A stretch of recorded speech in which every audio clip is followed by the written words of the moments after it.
Bonjour, je me présente Myriam Grenet, je représente la branche courtage en prêt immobilier de la société La Pérouse Finance. Je suis là pour vous parler de l'influence du Covid-19 sur les emprunts et leur mise en place. Je voudrais d'abord rassurer ceux qui ont débuté leur démarche avant le confinement, les banquiers n'ont pas interrompu leur travail. Ils travaillent à tour de rôle dans les agences et continuent d'assurer le suivi des dossiers et donc vous pouvez les appeler. Et votre conseiller, en l'occurrence La Pérouse Finance, va continuer de les relancer pour aboutir sur toutes les étapes et la finalisation de votre dossier. Puisqu'il n'y a aucun empêchement majeur, les sociétés de garantie continuent de fonctionner, les contrôleurs des risques, même s'ils sont très sollicités par les prêts aidés de l'État, continuent leur analyse pour les prêts d'acquisition sur les résidences principales et sur le locatif. Et les compagnies d'assurance, filiales de banques ou indépendantes, sont également restées présentes sur le marché. Toutes les conditions sont donc réunies pour poursuivre votre projet. Bon, bien sûr, les délais vont être un peu plus longs, mais il y a une bonne nouvelle, c'est qu'à la sortie, les acteurs principaux de cette aventure, les notaires, se sont enfin organisés pour la plupart et acceptent les signatures électroniques. Pour revenir maintenant pour la seconde partie sur l'influence du virus et par ricochet du confinement sur les emprunts, je voudrais aborder deux points, celui du marché de l'immobilier et celui des taux d'emprunt par voie de conséquence. Il est vrai qu'au début du confinement, le secteur du bâtiment, ne pouvant se cantonner au télétravail, avait la licence de poursuivre ses chantiers, même pendant cette période de restriction. Mais les artisans, les grands groupes ayant peur pour leurs employés et les employés eux-mêmes n'étant pas rassurés, on les comprend, ils ont pris la décision commune de stopper leur intervention. Sans parler de la difficulté du ravitaillement en divers matériaux qui a dû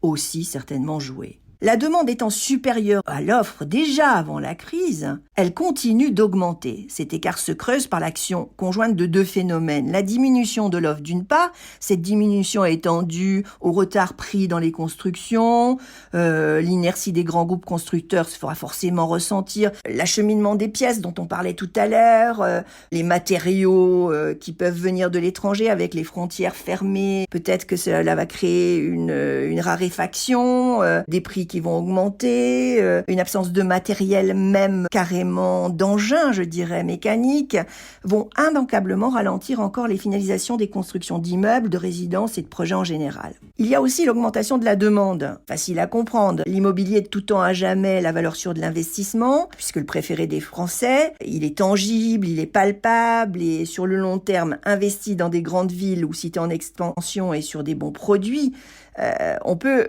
raisonnablement compter sur une plus-value. Certes, des nouvelles tendances vont s'afficher, des besoins grandissants d'extérieur, de jardins, de balcons, le confinement laisse des traces.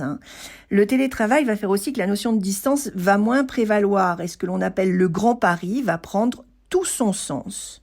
Tous les économistes aujourd'hui s'entendent pour dire qu'une inflation est à venir dans 1, 2 ou 5 ans, on ne sait pas exactement.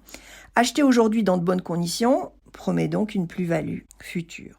Du coup, pour les personnes sensibles à cette opportunité, c'est une chance qu'elles veulent saisir, accroissant encore ainsi la demande sur l'immobilier d'investissement. Cependant, compte tenu du contexte si particulier, gageons que les conditions d'octroi des prêts seront plus drastiques qu'elles le sont aujourd'hui. Si c'est possible, je dirais, parce qu'en tant que courtier, à vivre au quotidien, c'est compliqué. Les banquiers sont très difficiles à convaincre de plus en plus quand ils n'ont pas envie de faire aboutir un dossier. La plupart ont pas le pouvoir de dire oui, mais le pouvoir de dire non. Donc, les amener déjà à étudier le dossier est un gros travail. Et depuis début janvier 2020, les règles qui pouvaient, je dirais, être dans certains cas contournées, je vous les rappelle, ces règles. 1. Ne pas dépasser 33% d'endettement. Le calcul par différentiel étant, il faut savoir, totalement abandonné. 2. Contrôler le reste à vivre par nombre de personnes au foyer. 3. Ne pas dépasser un encours de la valeur de 7 fois son revenu annuel. Sont maintenant inscrites dans le marbre. Donc, le banquier se retranche derrière ces, je dirais, diktats. Et on ne peut plus l'amener à avoir une vision purement patrimoniale d'un dossier. Cela dit, la latitude de décision qu'il pouvait avoir suite à son analyse des fonctionnements de compte, de la capacité du client à épargner et peut-être aussi de son bilan patrimonial va fortement être influencée par un point très important, la possibilité du client à mettre ou non un apport dans le projet. C'était déjà plus ou moins le cas dans l'acquisition de la résidence principale, mais pour le locatif, pour des raisons justement de défiscalisation, n'était pas une analyse opportune. Aujourd'hui, même pour la défiscalisation, on va peut-être avoir cette notion d'apport dans le projet. Et donc, vous l'aurez compris, diminuer son risque va être sa priorité, dans le sens où cette crise et ses suites sont inédites. Le banquier va adopter le principe de précaution, ce qui est devant une inquiétude la réaction habituelle, pour ne pas dire réflexe, du prêteur. Donc vous l'aurez compris, un parcours qui se durcit, et encore, on ne sait pas dans quelle mesure les assurances ne vont pas modifier leur taux d'assurance à la hausse, je dirais, compte tenu des tables statistiques avec toute cette mortalité qui vont incontestablement être modifiées.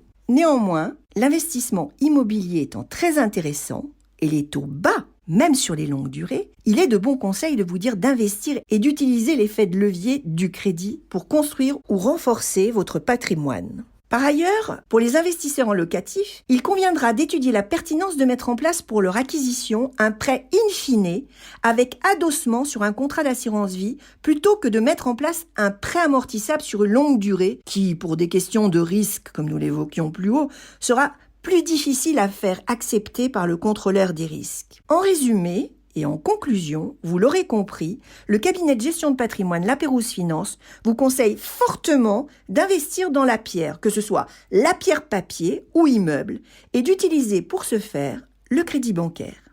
Prenez soin de vous et des vôtres, et sauvez des vies, restez chez vous.